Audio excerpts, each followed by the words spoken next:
Hey everyone, welcome to the Group Dentistry Now DSO Study Club webinar series. I'm Bill Newman. I'll be the host for the next hour. Thanks everybody for sitting in on this incredibly important topic today.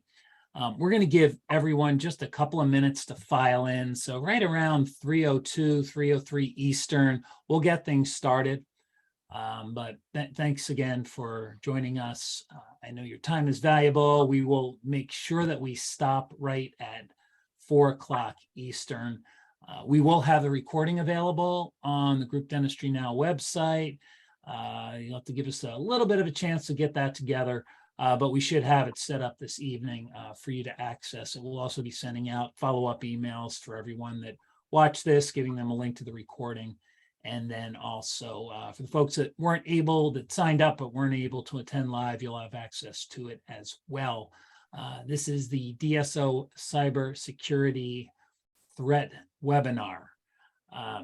Definitely a topic that I think everybody is familiar with, whether it's with the business, on the business side, or personally. We get, it seems like, a daily onslaught of emails trying to get our information, get our credit card, you name it, they're trying to get it. Mm-hmm. So we have Jeremy Baker here with the FBI. We have Chris Scott with Dental Care Alliance and Gary Salman with Black Talon Security. So just give everybody like another minute and we will, and thanks to CareStream, by the way, for sponsoring this. We appreciate it. We wouldn't be able to do it without you. So we'll run through. This is going to be a panel discussion, so we have some great questions that came in ahead of time. And if you are one of the attendees and you signed up, we asked you to at least give us one great question, and I think we have about 30 of them here. That doesn't mean that if you have a question during the conversation today that you can't ask it. You can certainly do that. All you have to do is in the Q&A or even in the chat, you can feel free to ask that question. So a couple more minutes. Looks like we've got some people in here now. Yeah, I think we're good. It looks like we're up at critical mass. So I'm going to get things started. Just want to run through real quickly some housekeeping items. First off, thank you, CareStream Dental, again for sponsoring. We should have some time at the end for Q&A, but as you get that question, just send it over to us. As you come up with it, and we can try and address it right at that time. If we don't get to it for whatever reason, one of us will follow up with an answer to your question for sure. But again, CareStream Dental, thanks for sponsoring this. Real briefly, they do have a team that is dedicated to group practices and DSOs. So they understand that you operate differently than a solo practitioner, and they can address those needs. They have technology and innovative solutions designed to grow with you and your business as you evolve, help you improve your patient experience, and of course, patient outcomes. So if you're interested in finding out more about CareStream Dental, go to carestreamdental.com/special markets. That's carestreamdental.com/special markets. Okay, that's it for the commercial. But again, thanks, CareStream. See if I can get this to advance. I won't be doing too many slides here. There we go. Whoop, I advanced too quickly. There we go. We're not in the questions just yet. So I wanted to introduce our experts. So what I'm going to do now is stop the screen share so we can bring everybody up. Okay, should be able to see everybody a bit better now. So what I want to first do is introduce Agent Baker, Jeremy Baker. He is the Assistant Special Agent in charge at the FBI, and you are at the Memphis branch. Is that correct? Correct. Great. So, Jeremy, tell us a little bit about your background and what you do at the FBI. Sure. I'm actually a CPA by background, and I have my Certified Fraud Examiner designation as well. Wasn't really in the cybersecurity game at all until about mid-career. I was involved mainly in our criminal investigations, gangs, public corruption, things like that. And then really about 10 years in, I switched over to our national security branch, and I oversaw our counterintelligence and cyber branch, and really just saw a good avenue to kind of provide my background and skill set to the fight against cyber criminals. And a good friend of mine said, hey, I think you would enjoy this and be good at it. And so really over the last 10 years, I've tried to do as much as I can to learn about the threat, to gain some designations like the CISSP, where I can just continue to acquire a good body of knowledge. And really happy to be here today. We appreciate the partnership with this group. This is the second year in a row where I'm participating in something like this. And I hope you learned something from the FBI and from me, but I also know I'm going to learn a lot from Chris and Gary and you, Bill. So again, we appreciate it, and happy to help in any way that we can. Thanks, Jeremy. We have Chris Scott. So Chris is the CIO and the Chief Information Security Officer at Dental Care Alliance. We've had Chris on a podcast before, but Chris, good to see you again. If you wouldn't mind just running through your background real quick, that would be great.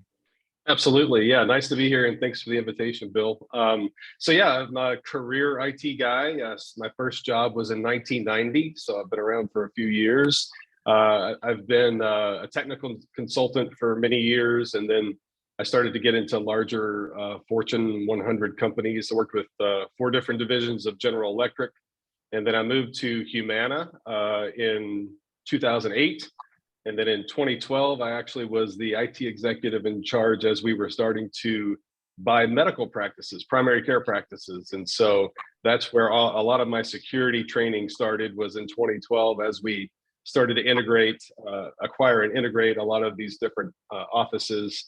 Of course, you get to see a little bit of everything. And so, you know, I was there until 2019, and then became the CIO for Conviva Care Solutions, which was an offshoot of the Humana Primary Care organization. And so we grew from 85 to about 125 primary care offices.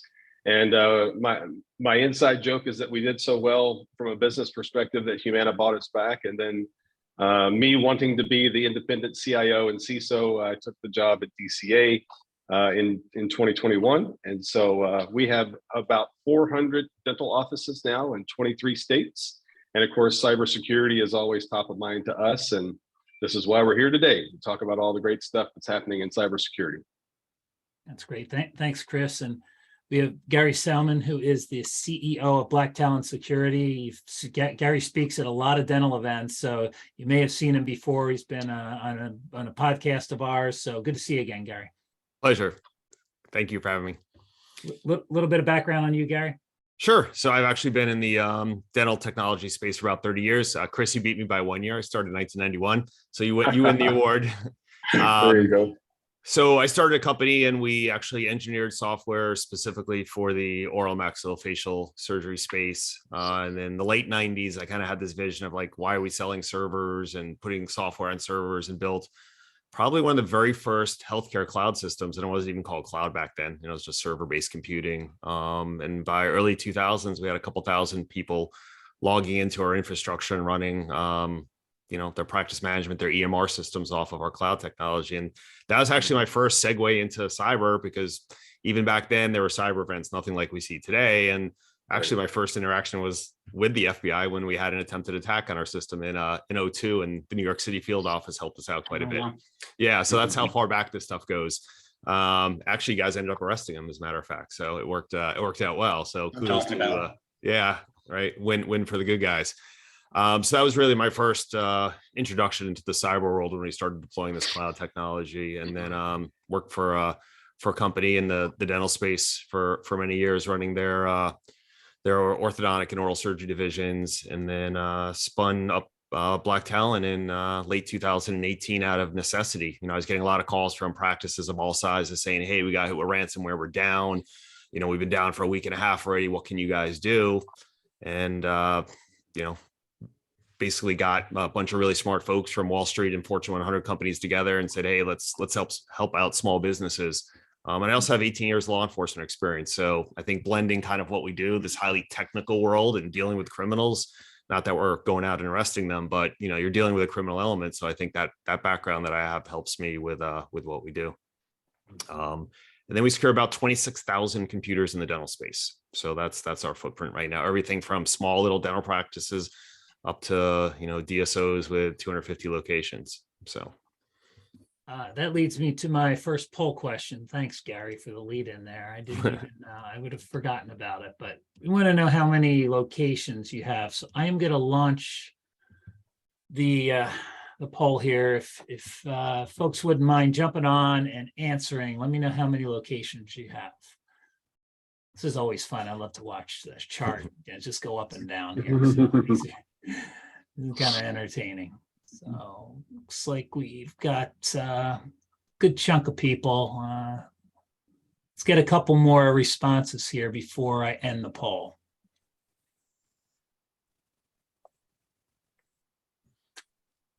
At the top, it says I can't participate in this, so I'm not participating in it. All right, we'll add 1 to 101 plus locations. I should have been able to do that. I didn't do that. Okay. Anybody else? Get last 10 seconds for this. Okay. All right. This is actually pretty good. So we'll end the poll, and then I'm going to share the results. So it looks like it's pretty well spread out. We've got a lot of large groups here. So 39% have over 100 locations. It's over 40% with Chris and DCA. So and then we've got 51 to 122%. So a real mix, and we've got some smaller groups there with the 1 to 10 locations. So really evenly spread across all the different sizes and shapes of groups. All right, thanks for participating. That gives us an idea.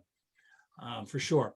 Okay, let's start out with a general question. This is really geared towards Agent Baker, but can you just talk about some relatively recent events that you've seen that have happened in the business space, and kind of curious about what you're seeing, what the FBI is dealing with currently, and how are businesses handling it?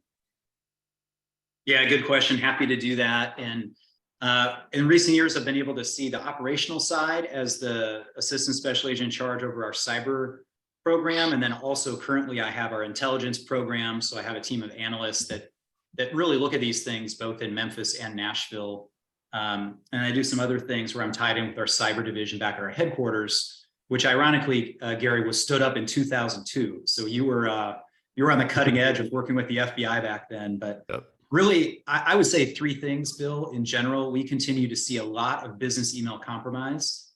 Ransomware, we definitely see a lot of as well, and that appears to be on the rise. And then we see tech support fraud as well.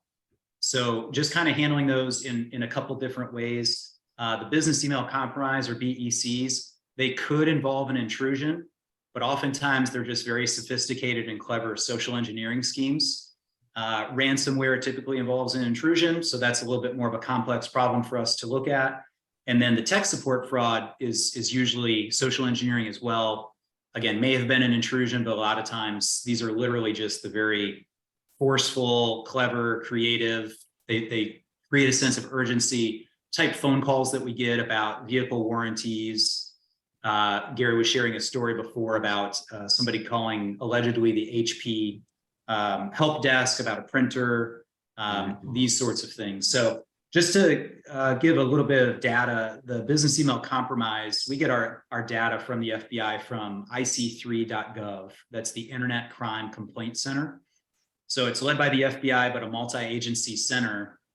And in 2020, this is only what was reported to IC3, 1.8 billion in losses regarding BEC from 19,300 some victims.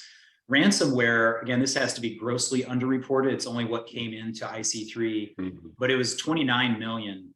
Now, of note, though, that was up about 300% from what we saw in 2019.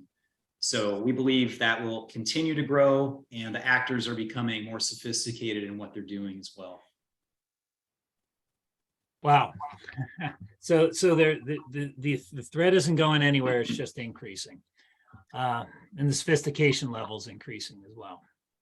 Yeah, and I will add, typically, I'm sure everybody's familiar with ransomware, but we think of them as these bad actors as just locking up your files. The FBI advocates that you do not pay them, but for business reasons, we understand some people do. So notionally speaking, for this example, let's say they're paid, hopefully they go away. What we are seeing now is actually a lot of times they haven't just locked up your files. Before they've notified you of locking up your files, they've actually exfiltrated data. So they may be hiding are holding that for a separate ransom, or they maybe already have sold it to the black market. In some instances, maybe they've actually been hired by a nation state actor. So we're seeing blending of criminal and national security threats. It's really kind of as far as the mind can take this. Yeah, I wish I had better news. Why these events are very important.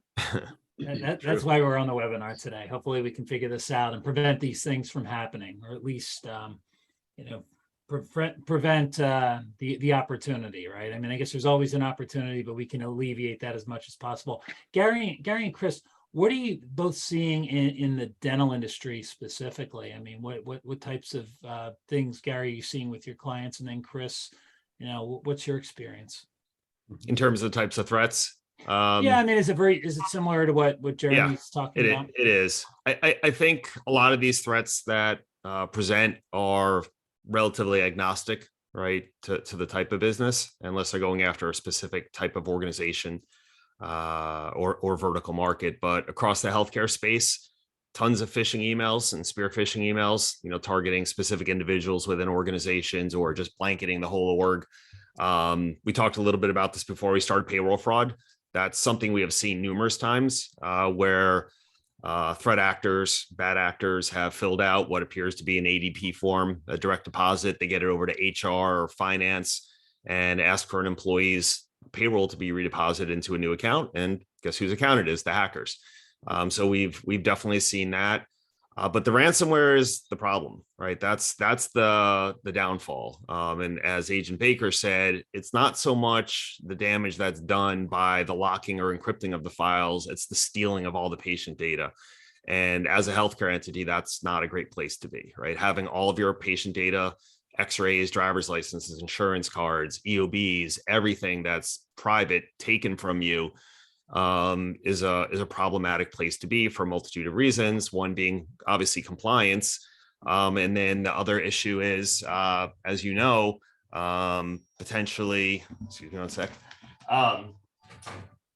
The other potential issue is the HIPAA compliance issue, right? The fact that this data is sold on the dark web, or they extort the victim to try and steal that data. That's not just try and steal the data. They extort it to try and get money out of the victim.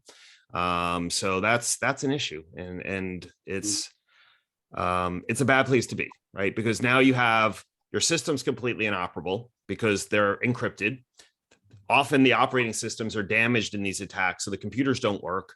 The restoration period is significant because in many cases, all these computers have to be rebuilt from scratch because they've been compromised. The hackers backdoor these things left and right nowadays to give them additional entry points into them.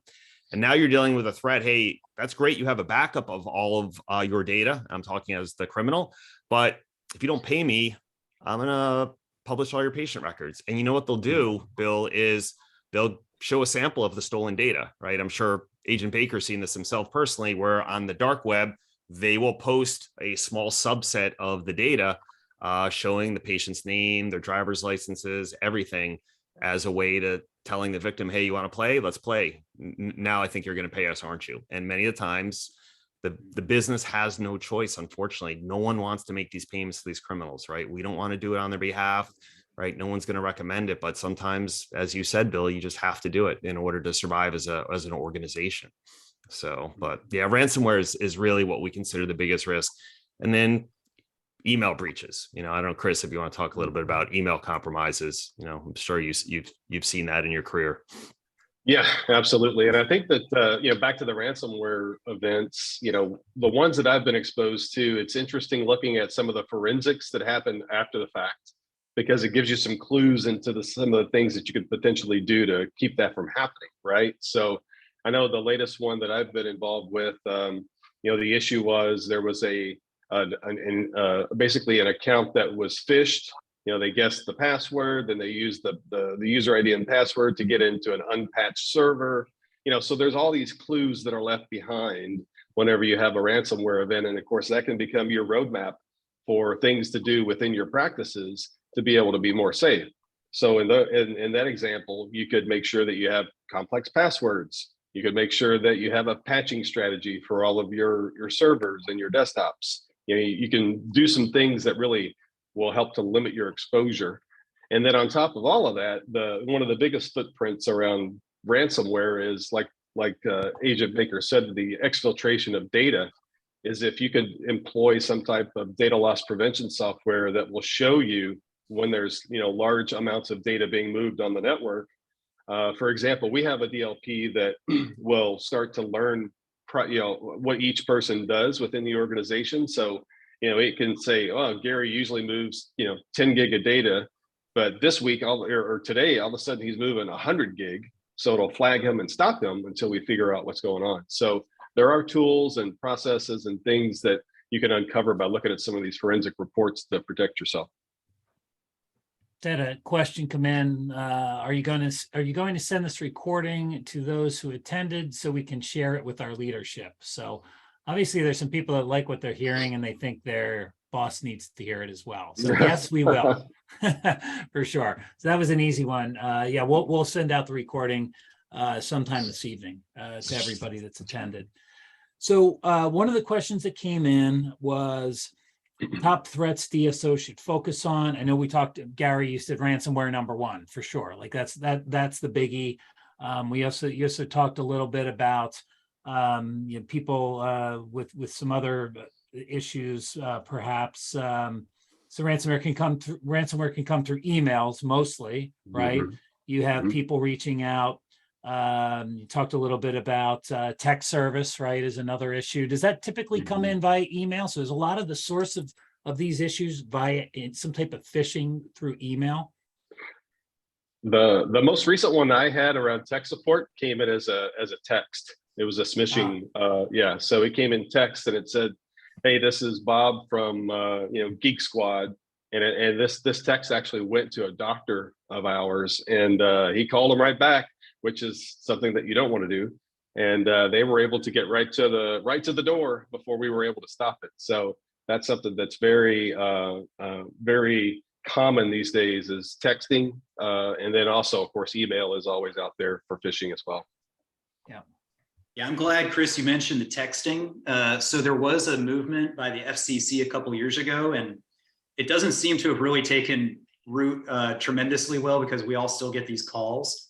But it's interesting. They have done some studies that show that the call level is down, but now they're moving to texts. And of course, they can get our numbers through any different ways. And what the FCC enabled is not successfully blocking the texts. So one thing that we recommend when these texts come in, because they can look incredibly believable, right? Mm-hmm. Let's say that there's a cell phone that is, it might even be the front desk person at the dental organization. And it's a personal phone, but it's also, used for work purposes. It might be a UPS package that is the text is saying that the UPS package is on its way, or a FedEx package. And they might think, well, yeah, we order things all the time. We're getting them from this dental organization and this company, and they click on it, right? Because it's very believable. So one easy recommendation there is to exercise what's called out-of-band communications. Instead of clicking on that link, call a UPS store, call supposedly who the sender of that is. And that way there's no link clicked, because as we all know, once that link is clicked, it could execute all kinds of malware and do horrible things to your system or even that phone, unbeknownst to the clicker. Right. Getting all sorts of good questions coming in here now. So one of the things, yeah, Bill, too, that we were talking earlier about was, whether to use a personal cell phone versus a corporate cell phone, or personal email versus corporate email. And I think the answer from us is never mix the two. You should never use your personal for work or vice versa, because usually with your work phone and your work email, you have certain securities built into that. So for example, at DCA, we use Mimecast as our email security software, and we have all kinds of filters and protections of what's coming into your inbox. And so we're able to catch things that, a personal email would not be able to. Same thing with texting and anything with your cell phone. If you have a cell phone that's provided by your corporation, in general, they have a mobile device management software or package on there that really protects you in case it's stolen or hacked. we can wipe it remotely and you're not impacted in any way, versus if you just do everything with your personal cell phone. It's great points, Chris. So what about, it seems like there's this, we know that there's a move, right, for people, working in office to remote. So what about some of the challenges there, working remotely versus, the control that a corporation might have on security if they're working in the office?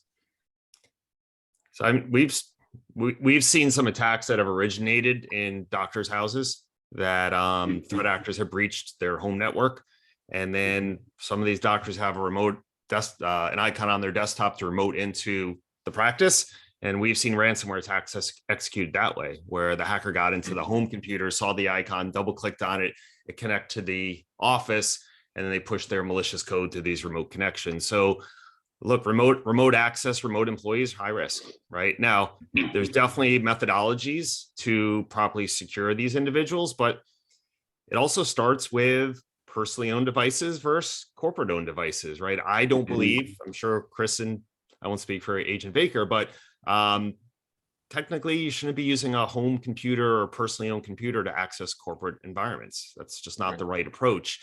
I get it. Everything's dollars nowadays. So you have people sitting on a home machine, there are kids in the house downloading bad games and other things. And it's very possible for that malicious code to move from your child's computer into your computer. Then you connect to the VPN, and guess what? The malware moves from that home PC through the VPN into the corporate environment, and then they get hit. So I really recommend that for most individuals, especially if it's more of a full-time position, there should be a corporate owned device, and they should be sitting behind some type of firewall. Firewalls aren't super expensive nowadays, and it's a small investment. $250, $300 firewall could be the difference between $300 and $250,000, from a ransomware event.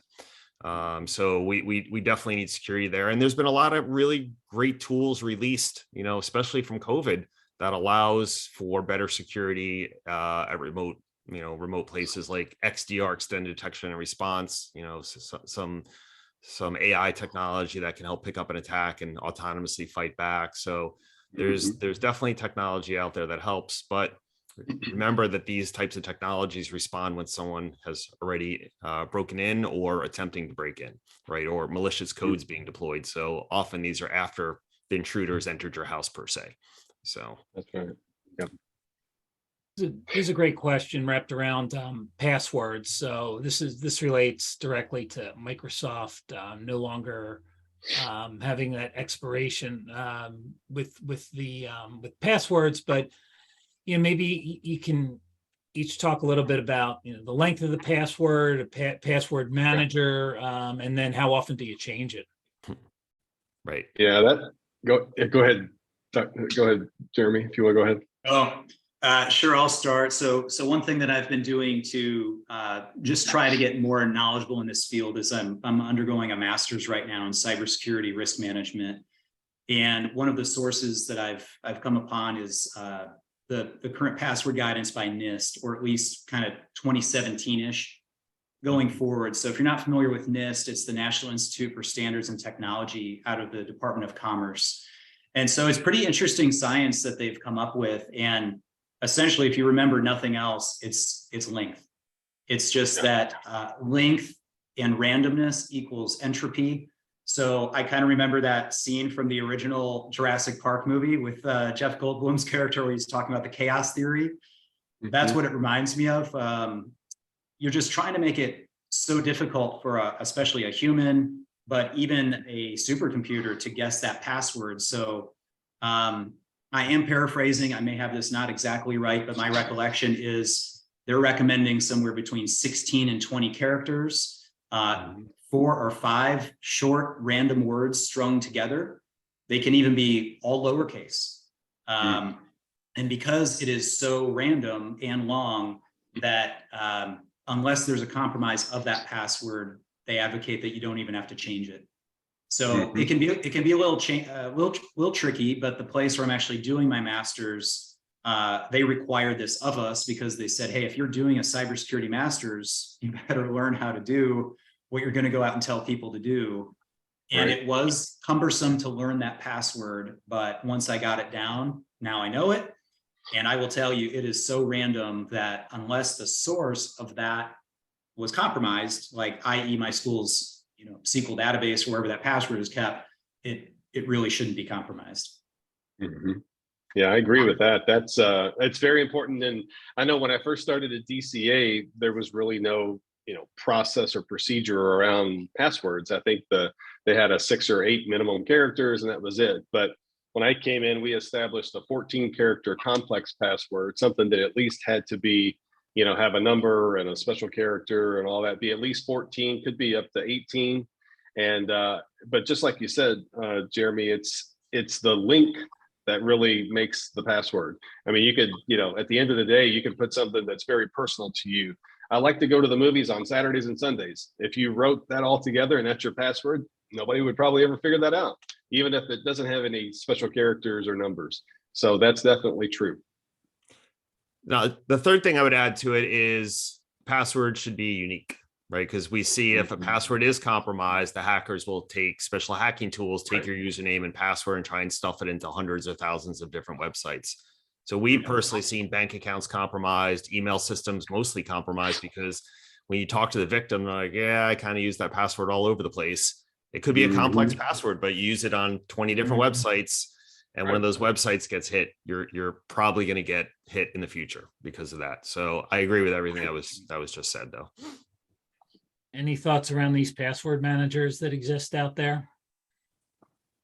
Yeah, Bill, I do a lot of presentations on this topic. I get that question every time now. Yep. And it's interesting because I used to never get one of those. So as the FBI, of course, we can't really promote or say anything negative about any of the different brands. And there's definitely positives. I can see some user benefits in it.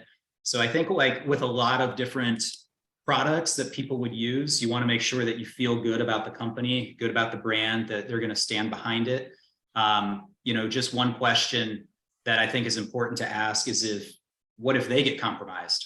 Is there now the possibility that you don't have just one entity you're affiliated with that's been breached or compromised, but now it's 10, 20, 30, whatever it might be? So that would be the only question I would ask. And again, that would go back to, is it a reputable company? Do they have strong security? Does it make sense that they are doing everything they possibly can with current technology and best practices to keep that really, really locked down?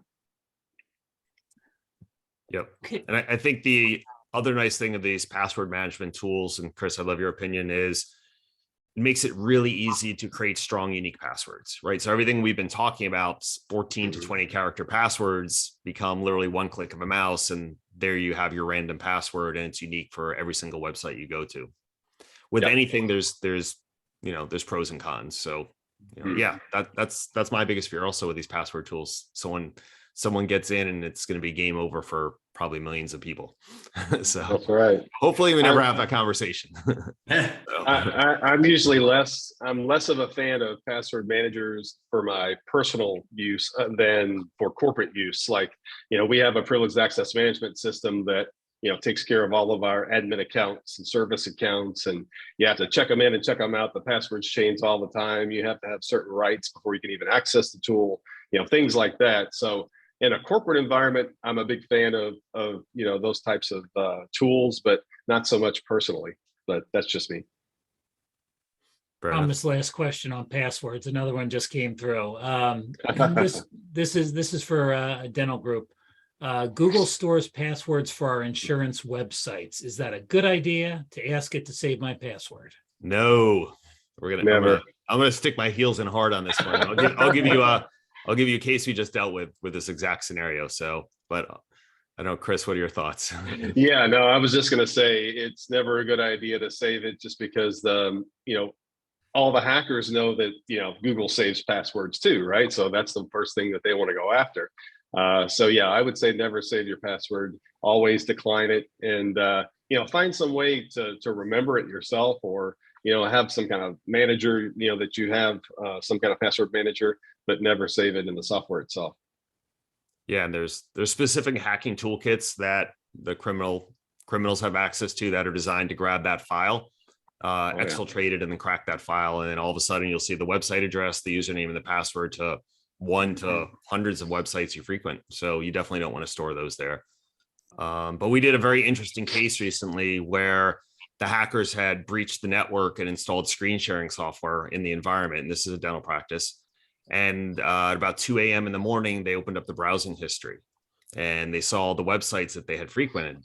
So they started clicking on the names of all the websites that they had gone to that day. And guess what happened? One of the websites they went to, Google inserted the username and password and they authenticated right in, right? And they gained access to patient data.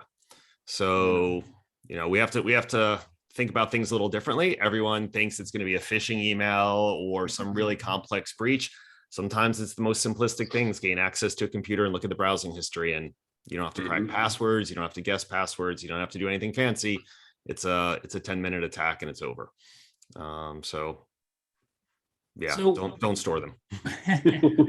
with ransomware, there's Agent Baker, do you have any, or Gary, do you have any idea, like the dollar amount? Is there an average dollar amount now? I've heard that it's on the rise as well. So can you talk a little bit about that? So that's one of the issues, right? You may, in a lot of cases, have to pay X amount of dollars, and then you're not always guaranteed that that's it, right? There could be other issues. And then there's also the you're down a certain amount of time, right? So there's that business continuity issue. So can you both address those two questions? Yeah, I'll just start on the dollar amounts. I think it can range from a few $100s to obviously what we've seen in the news is multiple millions of dollars. And the reason I think it's so grossly underreported at IC3.gov is there've been some really high profile, $11 million, $13 million ransomware cases, but yet in 2020, our number was only 29.1 million. So I think you don't have a lot of the small people or small losses that are reported. They just go ahead and pay it. And as far as they can tell, they're back up and running. And I think you also have a lot of the really large ones that maybe aren't contacting law enforcement for whatever reason. And so they just try to handle it on their own, but then they end up having to report it one way or another through regulation, compliance, or just the story breaks because customers get angry or, fuel is literally not moving, as we saw with Colonial, things of that nature. So I think it really runs the gamut. I will just say, if anybody has a problem with this, please call us. Cyber is such a different crime or such a different problem. I'll just use maybe not the best analogy, but let's say it's a crimes against children. We have to go in, we are obligated, and, we will have an investigation. It doesn't matter what anybody thinks, right? That's just the way the law works. With cyber, it's a little bit more of a gentleman's game. So if we're contacted or if we're made aware of a problem at an organization, we'll engage with the victim, but we don't force our way in. If the victim says, no, I've got somebody like Gary's company that is helping me with this, we're good, we just wanted you to know, then we say, okay, if anything changes, we're here to assist. But obviously we see the opposite extreme all the time. We see companies that say, we are dead in the water. We can't do anything. We don't know what to do. And we will help as much as we can. We don't necessarily recover and restore, but we can point them to places that can. We do work with CISA, but we will try to get to attribution and then obviously try to get to charges and sentencings as much as possible. And ultimately our goal, whether it's a big loss or a small loss, is to try to make that victim whole. Yeah. In terms of ransom payments, I mean, we've seen as small as $5,000. We've never seen a dental practice hit for less than 5. And the largest case we worked was 2.4 million. And that was for a DSO with 6 locations, not even very large, right? And pretty much everything in between. But if I had to average it across like just small entities, it's probably around close to $100,000, taking the highs and the lows out of it.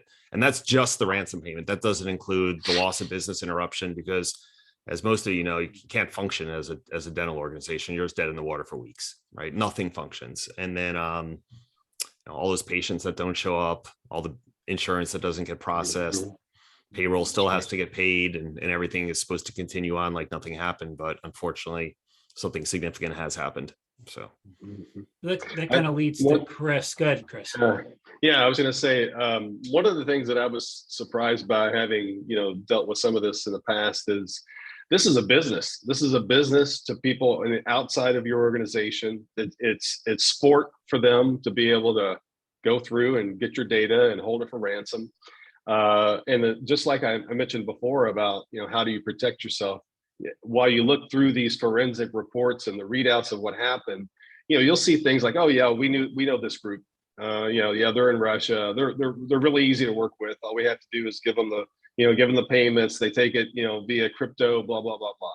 So it's so pervasive. And if you haven't been hit, that's great. But they're always looking to hit you, whether you're a small group, a large group, whether you're Fortune, 1,000 or Fortune 10, it's always out there ready to happen. So just be prepared. But it's, it just continues to baffle me that it happens over and over and over again. And once it happens, you have to get someone like Gary or another group that does this forensic analysis to figure out how to undo everything. So just be careful. Chris, can you talk a little bit about DCA and what you do, with your role on the security side of things? Like, what precautions do you have that you can discuss, and Sure. Maybe some best practices? Sure, absolutely. So this is probably different for a group like DCA that might be a little larger than some of the other ones, but we've implemented over the last year and a half, just a host of different systems to help not only prevent this, but other things as well. So I talked about the 14-character password. I talked about, making sure that we have regular monthly patching cycles to ensure that we have the latest security patches out there. We've also implemented Digital Guardian, which is a DLP software that, as I was mentioning, can see what's going on the network, to see if there's exfiltration, to see if there's just strange stuff happening, because it can stop those network communications until we can investigate.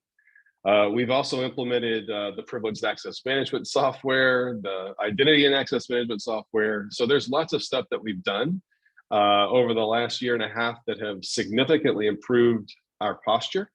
And in so much that we're going to start in 2023 to prepare for a high trust assessment. High trust certification is actually like the gold standard from a healthcare perspective. So it incorporates not only the NIST framework that Jeremy was talking about, but also, DSS, PCI, ISO, all of those things. There are elements of all of those in high trust. And so that's where we're trying to get to. And high trust is a very, it's more advanced, I guess, than some of the earlier frameworks. And so it covers a lot more ground and a lot more domains to make sure that you're secure. That's great. That's great, Chris, that you're doing that. I think, Bill, one of the things that I like to say and see is kind of the crawl, walk, run mindset, right? Chris is definitely doing some amazing things, but what we see for many DSOs is there's almost nothing in place, right? They have firewalls, they have antivirus software, and they feel like, hey, we're fine, we're protected. And then they turn around and they become victimized. So, there's lots of amazing technology out there, but there's always limits of time, resources, and money. So that's right. A little more than 15 minutes left. Boy, this went quickly. So I do have one more poll that I want to run, and I think it's actually good that we're running it a little bit later in the webinar now. So this is real. I'm going to launch this now. Hopefully everybody can see it. So how confident are you with your dental group cybersecurity? So we have very confident, not so sure, and not confident at all. And this might have changed since the beginning of the webinar. So let's see what we get here. All right, we'll get some more cranking through. Give everybody just a couple more seconds, maybe one or two more respondents here. Let's see. Interesting. Everybody's pretty much, I'm going to end the poll now. We'll can share the results. So what we have are people in the middle. We have confident and not so sure. 71% said confident. So that's great. There's nobody that's very confident. So, and then we had some not so sures there. So that's good. And then a couple that were not confident at all. All right. Yeah. Just curious if that changed at all from the beginning of the webinar. I would say for the ones that are in the middle, they should still do some kind of assessment to ensure that they are getting back the results that they expect. It's just, customary for us every year to do a penetration test, internal, external, and wireless, and then also a security risk assessment to just see where we're at. And of course, like I said, we do that not just based on NIST, but the high trust framework. And as good as you think you may be, sometimes you get a third-party assessment and you're like, damn, I didn't know that, or wow, I should improve here.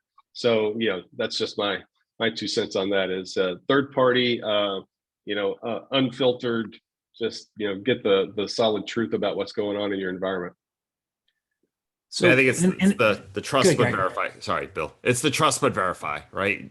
What I say to a lot of executives and people in the roles of IT manager, et cetera, and on up is, if someone tells you you're secure, how do you know that, right? How do you actually verify that versus just being told? So I think this third-party assessment plays a critical role in the trust but verify realm. So all organizations have to do it regardless of size, because when this thing goes sideways, you're gonna instantly say, wow, how did that happen, and why did that happen? Maybe we weren't quite being told what was actually going on with the security. And I think a lot of times organizations are just running so hard that things get missed, especially from an IT perspective, whether it's internal IT resources or external, and they just don't have the visibility into these weaknesses in their environment, whether it's people weaknesses or technology weaknesses. And you need someone to come in and just check that. Yeah. When on the priority side of things, data and assets, where do you start? We have practice management software, we've got imaging, we have operational data. Is there a priority? Where do you start, Gary and Chris? It'd be great to kind of hear what your thoughts are. I think from my perspective, it's always from the border in. So you think about your firewall controls and the rules, and all of your routing patterns, what you allow into your network or out of your network. Like, for example, we have ours configured to not allow any traffic from outside of the United States, because there's a lot of bad actors that start doing hacks from outside the United States, and you can tell by IP address where they're coming from if you have some geolocation software. So I think from my perspective, it's kind of an outside in. One of the other things that we do with our practice management systems is we're always making sure that we're actually testing their security as well. Whether it's the security into the platform, or once we're in the platform, what can we do with the role that we have? So making sure that they have a minimum necessary base role, role-based access profile. So for example, a doctor can see what a doctor should see versus the front office person should see what the front office should see. And we make sure we test that on a routine basis, even with our vendors, to make sure that we're secure. Gary, any thoughts? Yeah, the prize for the hackers is the data, right? And we know that. So there's certain things that need to be properly protected. You rattled them off. The key parts of running a practice: the practice management software, the EMR, the charting, the imaging, right? Both the ability to view existing images as well as acquire new ones, because without either, you're dead in the water during some type of event. Those are key elements. And a lot of that data, unfortunately, Chris, as you know, sits outside of an encrypted database. So when practice is scanning driver's licenses, insurance cards, letters, confidential information, it is not inside the database in a protected area. It's just hanging out on the hard drive on a server somewhere. And the hackers will grab that. And often when we're negotiating with them for payment, they'll send us these files back, and say, hey, look what I have of yours, because it wasn't in the database. It's just an unfortunate way that these software applications have been engineered. So yeah, you have to protect that critical information. And then even operational stuff, QuickBooks, right? HR files. We had an event down in the Southwest in Arizona where they stole a spreadsheet that contained all of the employees' confidential information, their names, home addresses, email addresses, socials. And the hackers actually threatened the employees directly, saying, hey, if you don't pay us, tell your boss to pay us. Otherwise, we're going to do identity theft on you, right? So now you have multiple, points of chaos within your healthcare organization. Not only are you worrying about patient data, but now doctors and team members are losing their minds because they're also being targeted directly. So I think in many of these cases, it's a lot bigger than people realize. And I think that's kind of what we're trying to get, the message we're trying to get across here. It's not as simple as a lot of people think it is, which is press a button and the magic pink unicorn shows up and restores your data. Right? we all wish it was that simple nowadays. Trust me. So, yeah. This question came up twice, actually. So this is related to, imaging in particular, but AI is all the rage in dental right now. So does using these third-party AI vendors, especially the software, can you talk a little bit about that? How secure is that? Any experience there, Gary or Chris? I don't have much. Yeah, we've that. Actually piloted several. One individual, one of the more prominent AI vendors. We've piloted that, had success with that. I think the most important thing, it's similar to like any medical device that's on the network. You have to make sure that everything is up to date, that whatever PCs or servers that they're attached to are up to date as well. And if you're not really sure, then you should try to segregate it into its own network or virtual network, VLAN, in order to maintain your security. But we've not seen any issues from a security standpoint with the vendor that we're using. But again, this vendor is relatively new. They've instituted all the security standards in their own cloud environment so that whenever things touch ours, we feel very comfortable that we're secure. That's great. Agent Baker, this is one that I think could be interesting for you to answer. So how do you keep, so somebody infiltrates a system, right? They somehow they get in. Like, how do you stop it from spreading? It's not as easy as just turning your computer or your computers off. Is there a way to do that once they get in? Yeah, it's a good question. So that's definitely one of the reasons we want people to call us right away as soon as they realize there's an issue. But much bigger than the FBI, this is really what the cybersecurity industry is looking at. Is if you go backwards, we've really kind of been thinking about your organization as a castle, and we've been putting up drawbridges and reinforcing the windows and making the walls thicker to keep the perpetrators out. Well, now the industry's kind of flipped that on its head and realized the bad guys are already in. And so it really goes along with the title, I think, that you gave this session, was it's really not a matter of if, but when. So really the industry now is looking at something called zero trust architecture. And it's not going to be a silver bullet. It's not going to be just one project or product, rather. It really is an architecture. It's a framework. It's going to be a whole system that companies really should start putting into place. The federal government's already going down this pathway, and it even goes to very specific modules in hardware components that essentially won't allow a process to happen until something is verified, right? So it's this ongoing process of verification, authentication. So I don't have a good answer for you just yet, but I wanted to put that out there that that will be something, if you're not already familiar with that term, ZTA, Zero Trust Architecture, is a term I'm sure everybody's going to start hearing. And where it comes into play is you're already seeing some of the large manufacturers like Microsoft produce these types of things like hardware assets that will be compliant with it, and the federal government's buying it. So what could start happening there is that we all just start getting these products because it'll actually become more expensive for them to make things that are not ZTA compliant. So it will help, but like with anything, it's going to have to be properly implemented and carried out. A lot of the things Chris talked about, we're going to have to keep doing those things and layer that on ZTA. But at least the industry is starting to think about, we've got to stop this lateral movement. That's the hugest problem that we're still seeing.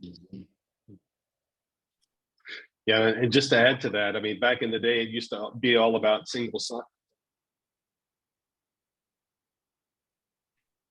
You guys hear me? Yeah, we got you. Okay.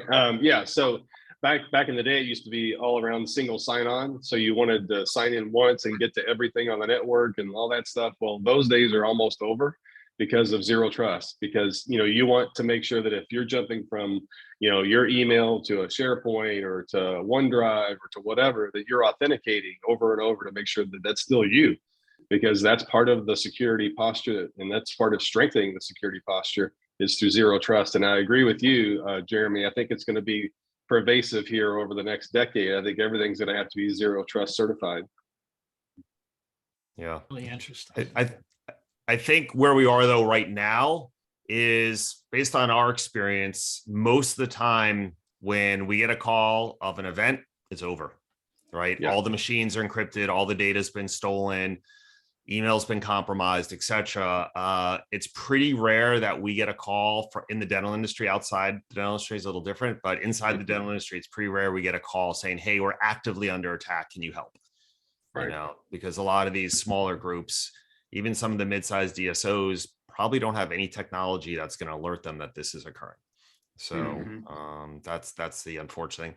I mean, there is some technology like AI-based extended detection and response that can pick up these attacks, the deployment of hacking tools, potentially deployment of ransomware and other types of scanning tools that the hackers use as part of their toolkits.